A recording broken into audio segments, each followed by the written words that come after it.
Bom, agora a gente vai entrar com o professor Túlio.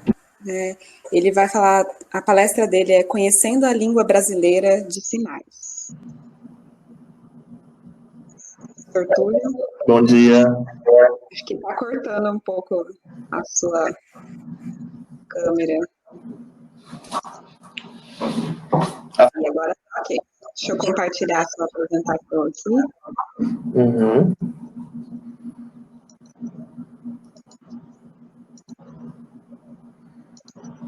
Um minutinho. Tá bom, sem problema. Se quiser fazendo uma apresentação sobre você, pode falar. Então, bom dia.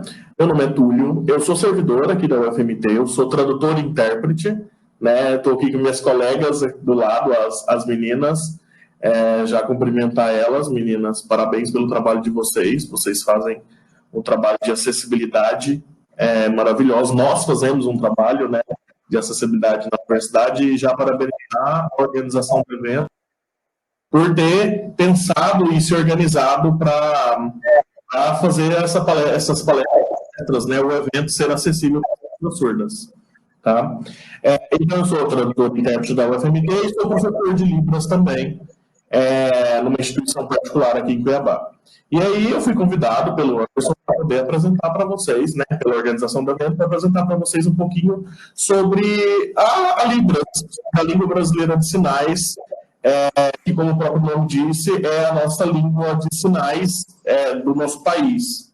E aí eu vou fazer uma breve contextualização histórica e no final eu vou até querer ensinar para vocês o alfabeto manual para que vocês possam dizer seu nome em Libras e tudo mais. E aí, eu não sei como é que vocês estão se organizando, mas se tiver perguntas, pode ser no decorrer da palestra, tá? Não precisa esperar até o final para poder fazer essas perguntas. Ok. Então, pode passar, por favor. Então, falar um pouquinho sobre Libras, eu queria falar sobre os usuários dessa língua. Né? Libras, língua brasileira de sinais, aí a partir daí a gente já identifica a questão de ser uma língua universal, o mundo inteiro fala a língua, tá? Então é uma língua de sinais do Brasil, uma língua de sinais que é utilizada somente no Brasil. E ela é utilizada por quem? Ela é utilizada pela comunidade surda. De acordo com o Explorador 2009, comunidade surda é composta pelos surdos e pelos ouvintes.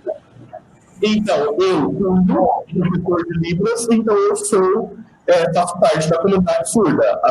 As meninas que são intérpretes também fazem parte da comunidade surda. Então, a comunidade surda não é feita somente pelos surdos. E aí, de acordo com o IBGE de 2010, com o censo de 2010, então já são 10 anos, nós temos 5,1 milhões de pessoas surdas ou deficientes auditivas, que é o próximo slide. Ou seja, 10% da população brasileira possui algum tipo de deficiência, ou de problema com relação à audição. Dessas pessoas, você passa para mim, por favor?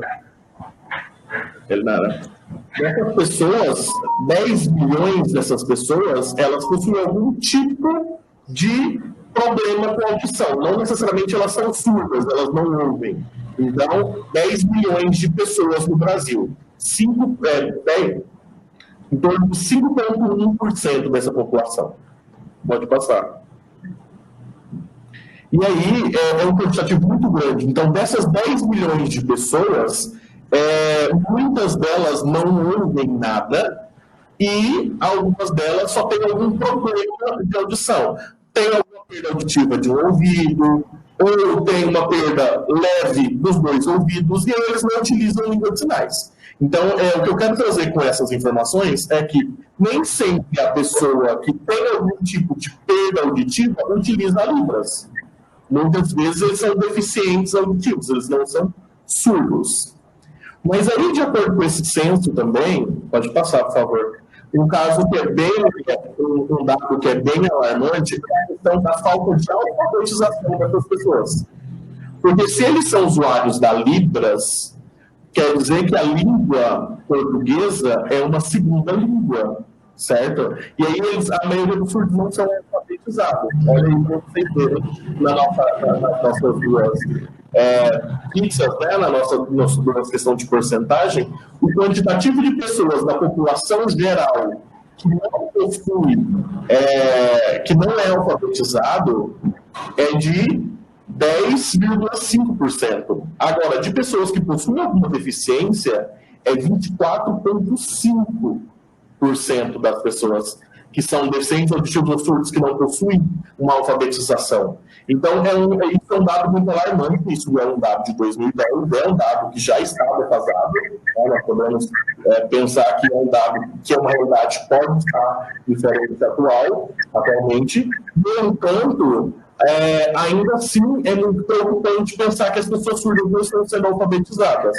E elas não estão sendo alfabetizadas por quê?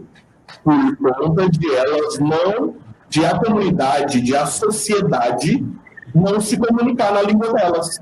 E aí há essa defasagem do aprendizado, há essa defasagem no processo de alfabetização. E aí, então, Túlio, por que falar sobre Libras e explicar sobre Libras, sendo que já tem intérprete, sendo que eles já existem um intérprete na sala de aula e tudo bom. E aí existe acessibilidade. Mas não coloca o intérprete em sala. Não é só existir um intérprete, e sim que todas as pessoas que estão envolvidas nesse processo de ensino-aprendizado, então, o professor, o diretor, o coordenador, todos os profissionais, que eles saibam se comunicar minimamente com essas pessoas. Né? Pode passar. E aí, de acordo com esse mesmo censo de 2010, e aí a gente trazendo um pouco para a nossa realidade, no estado de Mato Grosso, estima-se que existiria, né, em 2010, 127 mil pessoas surdas ou deficientes auditivos. É um quantitativo de pessoas muito grande para que nós, profissionais da educação, para que nós, pessoas que moramos no estado de Mato Grosso, não nos atendemos ao aprendizado dessa língua. Se existisse só 1.000 pessoas, já seria um motivo para que nós aprendêssemos a língua. Agora, imagina um quantitativo de 127 mil pessoas. Então, aqui eu deixo esses dados exatamente para poder alertar vocês, enquanto futuros profissionais, seja de qualquer área, mas principalmente da área da educação, da importância de vocês se comunicarem com as pessoas surdas na sua primeira língua. Tá? Mas tudo, eles moram no Brasil. Aí pode passar, por favor. Eles moram no Brasil, então eles têm que saber a língua portuguesa. Sim, de acordo com a lei que a gente vai falar daqui a pouquinho, a língua não pode substituir a língua portuguesa. Realmente, eles moram num país monolíngue, onde a língua é a língua portuguesa, a língua oficial. No entanto, segundo a Federação Mundial dos Surdos, 80% dos surdos do mundo têm baixa escolaridade. Então, eles não se comunicam em língua portuguesa.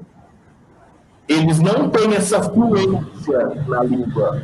Então, por isso, daí temos a língua de sinais, que é um dado até interessante. A gente pensa que o inglês é a segunda língua mais falada no Brasil. E não. A segunda língua mais falada no Brasil, com o maior quantitativo de usuários, é a língua de sinais. É a língua brasileira de sinais. Então, isso a gente tem que levar em consideração. Pensar na pessoa surda como cidadão, como pessoa que merece respeito e que eu tenha que aprender a língua dele, considerando que ele não tem essa fluência na língua portuguesa. Pode passar, por favor. E aí eu sempre faço essa perguntinha, porque muita gente confunde, né? O que é Libras? Libras é a moeda utilizada na Inglaterra, é o signo da minha melhor amiga, ou é a língua brasileira de sinais, uma das línguas reconhecidas no Brasil? E a resposta, né, é Libras, com S, é a sigla de Língua Brasileira de Sinais. A moeda utilizada na Inglaterra é a Libra. E o signo da minha melhor amiga também é Libra. Então, Libras não é dinheiro, não é um signo. Libras é uma língua oficializada no Brasil. Estou te mandando. Pode passar, por favor. E aí eu venho trazer um pouquinho sobre quando aconteceu, como é que foi a questão da Libras no Brasil. Então, em 1857, Dom Pedro II, existem relatos, tá? Historicamente não existe um documento que comprove isso, mas existem relatos que o genro de Dom Pedro II era deficiente auditivo. Ele não era surdo totalmente, ou seja, ele tinha problemas de audição. E para ele ter direitos, né, direitos de nobreza, ele precisava saber ler, escrever e falar. Então, Dom Pedro II convidou um surdo chamado Edward Rouet. Ele veio para o Brasil em 1855, mais ou menos, e no ano de 1857, juntamente com Dom Pedro, Rouet criou o Instituto Nacional, na época chamava Imperial Instituto de Educação de Surdos Mudos, né, que é uma tecnologia que está errada. Hoje nós falamos a tecnologia correta é surdo, não é surdo mudo, né? Então, mas em 1857 esse era o nome, Imperial Instituto de Surdos Mudos. E aí, então, hoje é o INES, o Instituto Nacional de Educação dos Surdos. O INES hoje é uma referência mundial na educação dos surdos, né? Até hoje ele existe uma televisão aberta. Se vocês depois tiverem interesse de aprender um pouco mais, existem programas, jornal, filmes, séries, todo tipo de material de uma televisão aberta. A TV INES, e é só você digitar isso no Google, TV INES, vai apresentar para vocês todas essas informações. É muito interessante o site do TV INES, eu indico vocês a darem uma olhada. Então, em 1857 foi criado, então, no Brasil, o Instituto Nacional de Educação dos Surdos, o INES, e aí, a partir daí, então, com a influência da língua francesa de sinais, a Libras começou a nascer no Brasil. Existiam gestos, mímicas, alguns sinais no Brasil, mas a língua passou a ser institucionalizada, a ser organizada, a ser estruturada a partir de 1857. Tá? Pode passar. Só em 1880 aconteceu um congresso onde foi proibido o uso da língua de sinais a nível de mundo, né? Lembrando que no Brasil é Libras, nos Estados Unidos a ESL, na França a LSF, então cada país possui a sua língua de sinais, né? E aí, então, em 1880, aconteceu esse congresso onde eles decidiram que a educação de surdos do mundo não iria ser utilizada pela língua de sinais, e sim pela oralidade. E aí, infelizmente, até hoje, existem resquícios da oralidade. Existem ainda resquícios desse problema de querer obrigar o surdo a falar, de algumas famílias e até de algumas instituições, escolas e tudo mais, que querem que os surdos aprendam a falar. Por quê? Porque querem que os surdos cheguem mais próximo da normalidade de uma pessoa ouvinte. E aí isso essa tentativa de tentar normalizar o surdo, é o que a gente chama de ouvintismo, que, por sinal, é o meu objeto de pesquisa do mestrado. Essas construções sociais de querer fazer com que o surdo tente falar, com que a língua dele seja menosprezada e com que a nossa língua oral, né, no caso do Brasil, a língua portuguesa, seja superior à língua de sinais. No entanto, Libras é uma língua, como eu já disse, oficializada Pode passar, acho que é o próximo. Pela Lei 10.436. Essa lei de 2002, ela reconhece a Libras como meio de expressão, como meio legal de comunicação, ou seja, como língua. Então, a partir de 2002, ela é oficializada no Brasil. E aí é errôneo eu dizer que ela é uma língua oficial do Brasil, porque o Brasil é um país monolíngue, ele não é como o Canadá, por exemplo, que é um país que possui duas línguas. Não, o Brasil é um país monolíngue. Mas a Libras é a segunda língua mais falada. Libras é uma das mais de 200 línguas oficializadas no Brasil. Nós temos algumas línguas indígenas, línguas crioulas, línguas de grupos, de minorias linguísticas, assim como a Libras. Mas o Brasil é um país monolíngue, só o português é a língua oficial do Brasil. Tá? Mas em 2002 ela foi oficializada. E aí, no ano de 2006, criou-se, então, o curso de Letras Libras.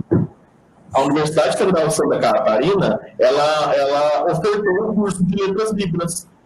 Que, por sinal, no ano de 2014, a UFMT também passou a disponibilizar esse curso. E é um curso no qual eu, a turma e as meninas que são intérpretes também trabalham. Nós somos lotados no Departamento de Letras e atuamos no curso de Letras Libras. O que é o curso de Letras Libras? O curso de Letras Libras, no caso, é a licenciatura no bacharelado. A UFMT, ela oferta a licenciatura, ou seja, o curso de Letras Libras da UFMT forma profissionais para serem professores de Libras. Eu sou formado em Letras Libras pela UFMT. E atualmente estou finalizando o mestrado em estudos da linguagem, também aqui na UFMT. Então, esse curso ele é voltado para o ensino, né, para a formação de professores. E é um curso onde existe uma cota específica para as pessoas surdas. Então, no curso de Letras Libras atualmente, existe uma média de 38 surdos. Essa é uma informação que eu recebi da CAI, por conta do meu mestrado e tudo mais. E aí, por isso dessa importância de nós termos a questão do aprendizado de Libras pelos profissionais e pelos alunos da instituição. Né? Mas tudo só na universidade? Não, na educação básica também. Por quê? Porque quando eu coloco o intérprete na instituição, e o aluno surdo quer colocar o intérprete, só que quem na instituição conhece Libras além do intérprete, esse surdo ele acaba ficando refém dessa relação com o intérprete. Ele não tem nenhum colega que fala com ele, não tem nenhum professor que fala com ele. Ele precisa de um intérprete para ir na cantina pedir um repeteco do lanche, que para nós ouvintes é uma coisa bem tranquila, bem simples de ser feita, mas o aluno surdo não. Ele precisa do intérprete para ir na secretaria. Se ele fizer, porque o aluno surdo ele tem as mesmas características dos ouvintes, né? Então ele pode ser lá aquele aluno abençoado, custoso, e para ele ir para a diretoria, levar uma advertência, ele precisa de um intérprete. Vocês entendem, então, que é uma acessibilidade velada, é uma coisa assim, tipo, fazendo o máximo, mas onde ninguém está realmente preocupado. E isso, gente, não é uma, como que eu posso dizer, não é uma exclusividade da instituição educacional, não. De acordo com as pesquisas, 95% dos surdos nascem em lares ouvintes, ou seja, o pai, a mãe, a família não é surda. E não existem muitas famílias que se dedicam ao aprendizado dessa língua.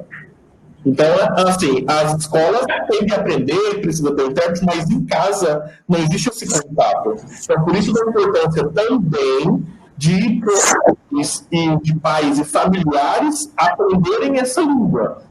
Assim como profissionais da educação, assim como professores, diretores, os colegas em sala de aula, né? E aí, uma coisa que é interessante dizer, e que é um ganho para a comunidade surda, é que nós não temos surdos na UFMT hoje somente no curso de Letras Libras.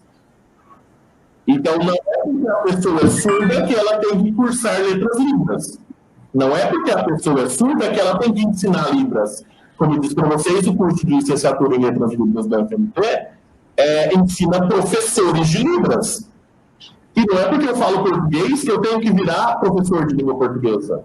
Então, o surdo ele tem direito de adentrar qualquer espaço social. E aí, hoje, nós temos na UFMT surdos no curso de pedagogia, no curso de engenharia florestal, no curso, agora, atualmente, a gente recebeu a informação, no curso de audiovisual. Então, nós temos vários ambientes onde o surdo possa atuar, onde o surdo possa ser um profissional, né, de excelência. Então, e aí eles vão ser acompanhados dos intérpretes. Mas isso não exime os colegas de sala de saberem o básico de Libras. Isso não exime. Ter um intérprete de sala de aula não exime os professores de irem pesquisar metodologias de ensino, como ensinar esses alunos de forma diferenciada. A acessibilidade, a inclusão, né, que está tão na moda hoje em dia, que são duas palavras muito bonitas, elas acabam não sendo tão eficazes, né, não sendo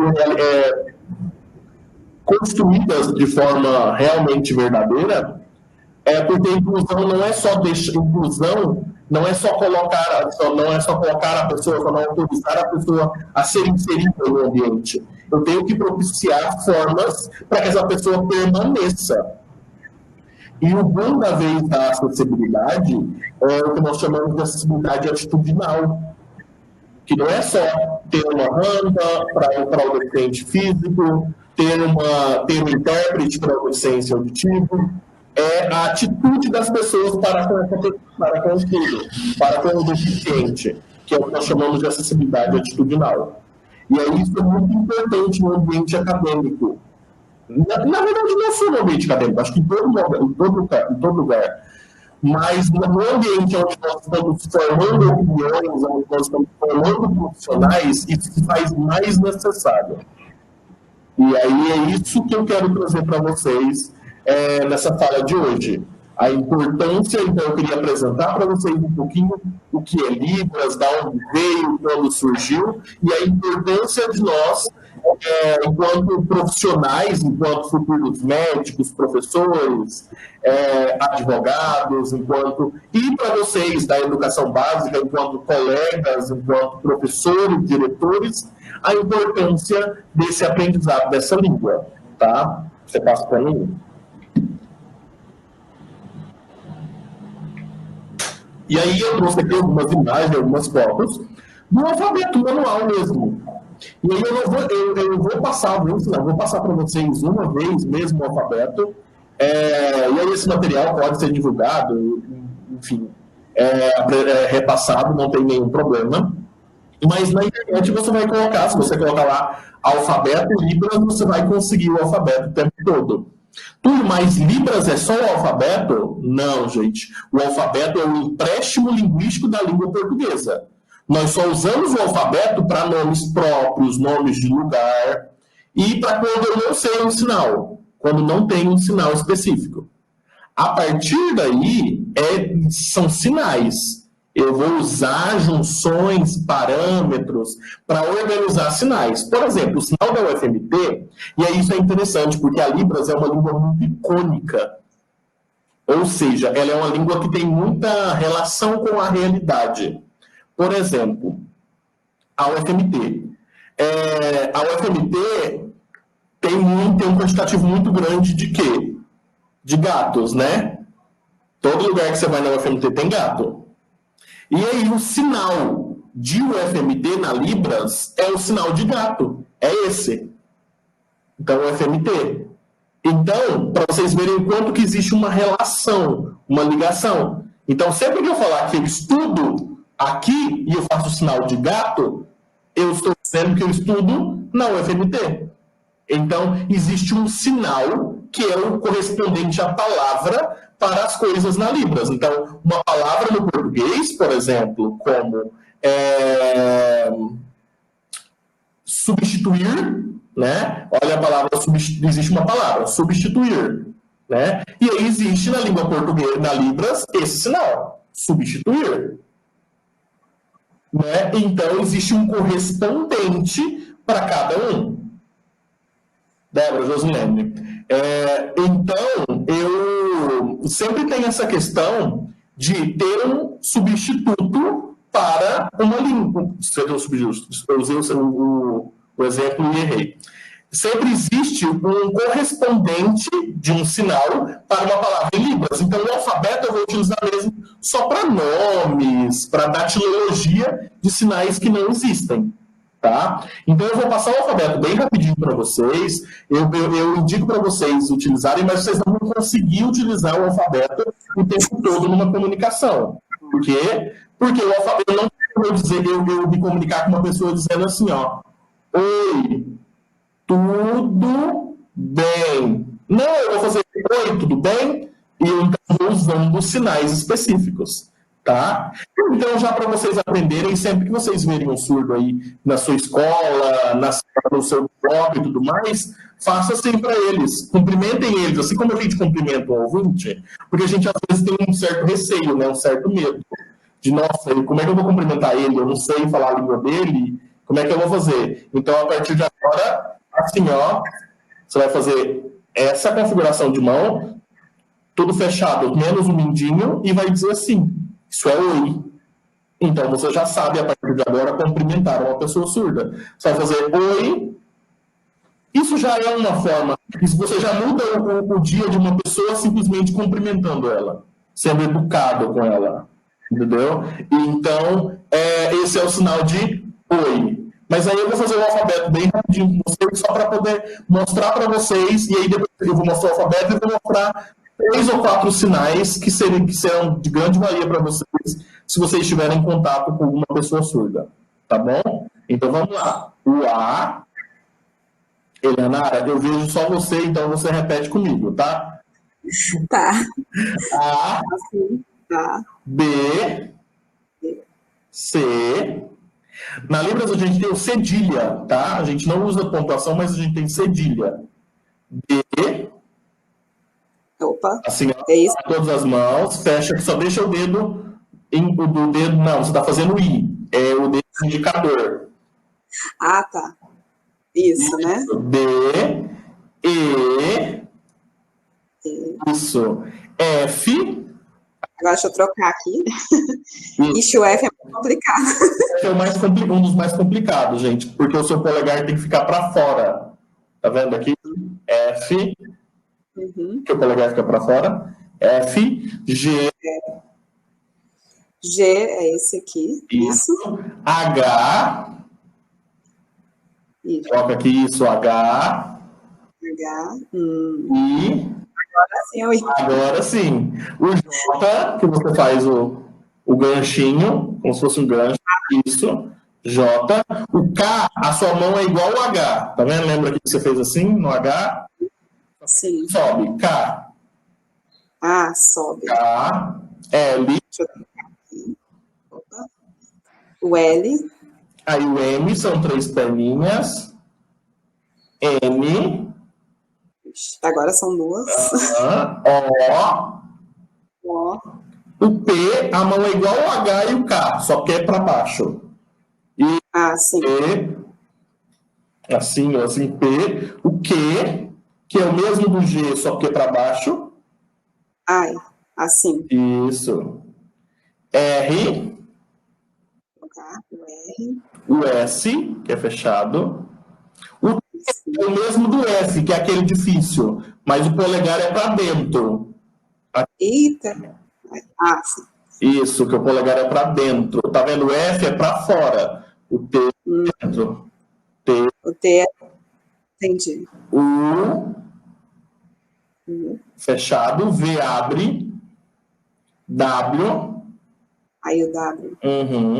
O X é assim, ó. Você faz um ganchinho. Faz X. X. É bem do lado, né? Você tá diagonal. Você pode fazer ele diagonal, você pode fazer ele para baixo e tem gente que faz assim, ó. Puxa para cima. Tanto faz. X. O Y é assim, ó. Daquela música do Dado Favorável. Assim, ó. Y, esse movimento. Y e o Z. O Z é o mesmo do D. E aí, só que aí faz o desenho do Z no ar. Então, esse é o alfabeto. Se eu for fazer o meu nome, eu vou fazer T-U-L-I-O. Entendeu? Se a Leonara for fazer o nome dela, E-L-I-A-N-A-R-A. Entendeu? O meu nome é esse. Túlio. Então, você vai usar essa datilologia para o nome. Tá? E aí, como eu disse para vocês, existem sinais específicos para cada coisa. Então, se eu for dizer oi, eu não vou fazer O-I, eu vou fazer oi, que é os dois juntos. Se eu for perguntar se está tudo bem, eu vou fazer assim, ó. Tudo bem?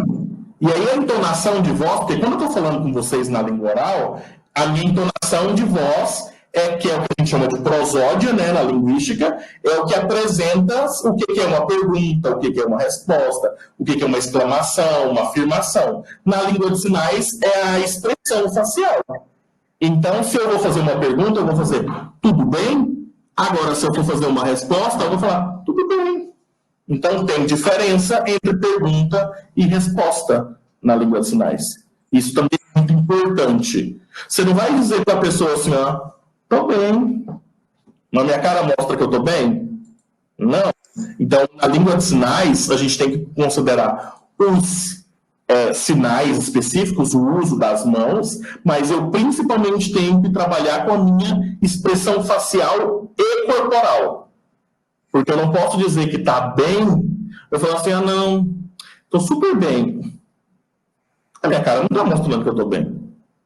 Então, na Libras, a gente sempre tem que considerar a expressão facial e corporal. Existem aí muitos cursos de Libras. A UFMT oferta cursos de extensão, que você paga lá uma parcela única e faz um semestre inteiro. Eu tenho uma empresa de formação, de cursos de Libras em EAD. E aí eu me coloco à disposição para auxiliar vocês, porque eu acho que quanto mais pessoas bilíngues, quanto mais pessoas com essa possibilidade, né, de formação, com essa possibilidade desse aprendizado, melhor, tá? Agradeço o convite, agradeço vocês terem tirado um tempo para poder falar um pouquinho comigo com relação a Libras. E aí eu deixo os meus contatos aí, se vocês precisarem, podem me enviar um e-mail, acho que é o próximo. O meu e-mail, o meu Instagram, se vocês precisarem de alguma questão com relação à língua de sinais, eu estou disponível. E aí eu não sei como é que funciona, se tem pergunta ou não, mas aí à disposição e agradeço. Obrigada, Túlio. Eu mesmo tenho muita vontade de fazer um curso de Libras, porque eu sou professora e eu vejo que isso é importante, principalmente para otimizar o ensino e aprendizagem desses alunos. E, às vezes, por exemplo, na UFMT, a gente fica muito dependente, né, dos intérpretes de Libras, e nem sempre vai ter esses intérpretes disponíveis. Então, acho que é interessante os professores aprenderem, como você falou, não é só o professor lá de letras, né, que vai aprender, tem que aprender Libras. Então, tem algumas aqui. A Maria perguntou se a UFMT oferta cursos de Libras de EAD. EAD, eu acredito que não, mas, como eu disse, eu tenho uma empresa que trabalha com formação e curso de Libras em EAD. O nome da empresa é Acessa. Então, caso vocês tenham esse interesse, pode entrar em contato comigo pelo e-mail ou pelo Instagram, que eu te passo a questão do curso e tudo mais. Mas existem algumas instituições que têm EAD, mas a UFMT não oferta. Tem o presencial, que é aquela formação da extensão, que é uma vez por semana, assim como o inglês, o francês e o espanhol. Uhum. E para os alunos da UFMT tem também, né? O que você faz como se fosse uma disciplina, né? Não sei se ainda é assim. Tem a disciplina de Libras, que existe o decreto 5626, que ele é de 2005, que ele regulamenta essa lei que eu apresentei para vocês, né? E aí, decreto 5626 fala da obrigatoriedade da disciplina de Libras no ensino superior. Então, nos cursos de educação especial, pedagogia, em todas as licenciaturas e no curso de fonoaudiologia, a disciplina de Libras é obrigatória, né? Tem que ter disciplina de Libras com 60 horas na grade curricular. Nos demais cursos, ela é ofertada como optativa.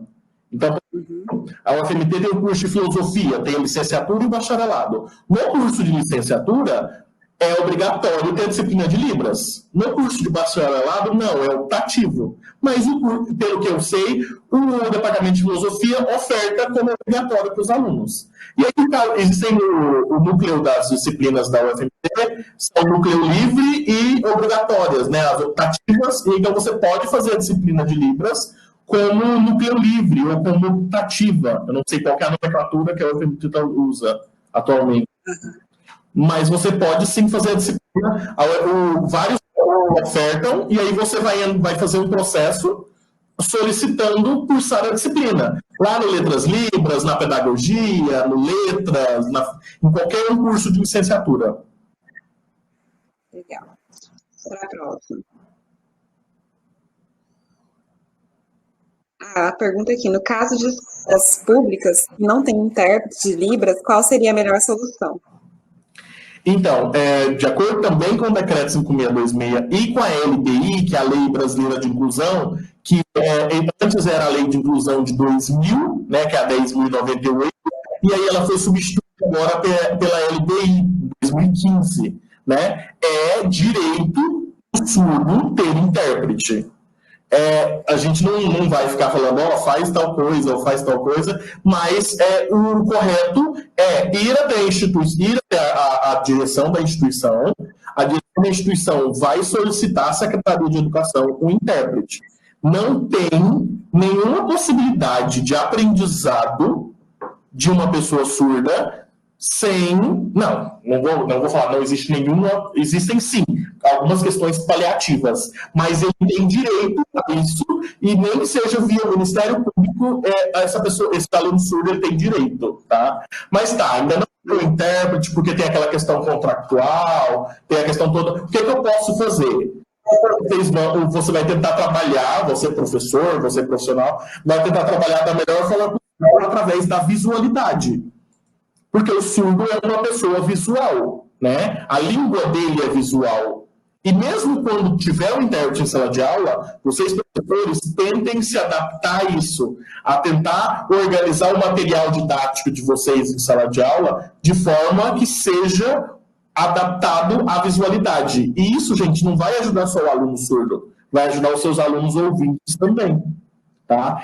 Como? Eu vou trazer slides, eu não vou tirar uma aula para fazer leitura, porque o aluno surdo não vai conseguir acompanhar essa leitura. Por quê? Porque mesmo tendo um intérprete em sala de aula, o aluno surdo tem que olhar para o intérprete. Ele não consegue olhar para o livro e para o intérprete ao mesmo tempo.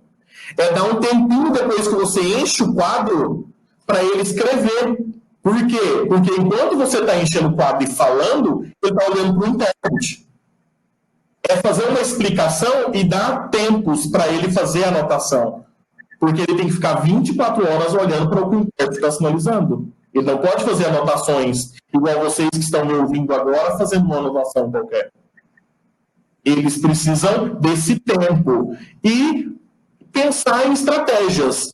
Numa sala que tem um aluno surdo, você, por exemplo, não vai poder fazer um ditado na disciplina de língua portuguesa, se você for uma professora de educação básica, por exemplo. Por quê? Porque não faz sentido ter ditado para uma pessoa surda, ele não está ouvindo a palavra. Você não vai ver, se você for trazer uma música, você não vai trazer uma música, você vai trazer um vídeo que tenha cores, que tenha legenda. Se eu for trazer um filme, vai ter que ser um filme que tenha legenda. E aí, infelizmente, no Brasil, nós, por exemplo, não poderemos trabalhar com filmes que sejam nacionais, porque, infelizmente, no Brasil, isso é uma luta da comunidade surda, não existe legenda nos filmes brasileiros. Você entende? Então, enquanto que não é somente na questão educacional que falta essa acessibilidade, mas aí, voltando à sua pergunta, porque aí, né, a gente vai dar a volta, Sim, não existe forma eficaz de aprendizado se esse aluno não tiver um intérprete. A não ser que você seja um professor bilíngue, né? Você tenha fluência em Libras. Aí você vai ensinar em inglês. Mas não tem intérprete, paliativamente, pense em estratégias relacionadas à visualidade. Mas orientem os pais, a família, a direção, de que ele tem direito, sim, de um intérprete e que a Secretaria de Educação, ou a instituição, a universidade, seja pública ou particular, tem a obrigatoriedade de ofertar esse profissional. A pessoa que fez a pergunta lá do curso em EAD, ela pediu para você repetir o nome do lugar que oferece. Acessa. ACSSA. Acessa. Aí, então, anotado, né? E aí, pega os meus dados, meu contato aqui também, pode me perguntar que eu te mando o link certinho. Então, qualquer dúvida, entre em contato com o Túlio, com esse e-mail que está aqui, né? E é o Instagram? Isso, o Instagram é acessa.libras. Isso, então entre em contato no Instagram também. Uhum. Então, muito obrigada, Túlio, por uma aula até, né, para o pessoal conhecer um pouco melhor sobre Libras, porque acho que as pessoas têm pouca informação, né, sobre o que é Libras, que nem você, acho que essa palestra sua esclareceu bastante isso. Então, agradeço muito aí pela apresentação. Então, tá bom. Até mais, pessoal. Até mais. Meninas que fizeram a tradução, obrigado.